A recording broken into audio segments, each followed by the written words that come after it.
1992ஆம் ஆண்டு முதலாக கண்டுபிடிக்கப்பட்ட முதல் வெளிக்கோளானது வெறும் ஒரு கிரகம் அல்ல.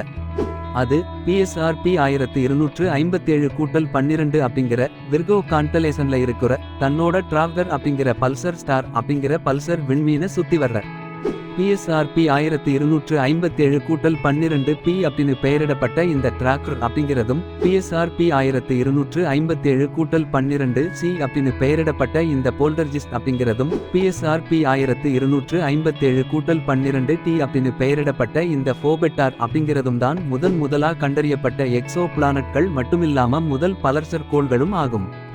ஏறக்குறைய 1957 ஒளியாண்டுகள் தொலைவுல இருக்கிற இந்த விண்மீன் குடும்பத்துல இருக்கிற 3 எக்ஸோபிளானட்கள்ல இந்த 3வது வெளிக்கோளானது 1994 கண்டுபிடிக்கப்பட்டுச்சு. இதுதான் இதுவரைக்கும் கண்டறியப்பட்ட எக்ஸோபிளானட்கள்லேயே நிறை குறைஞ்சது.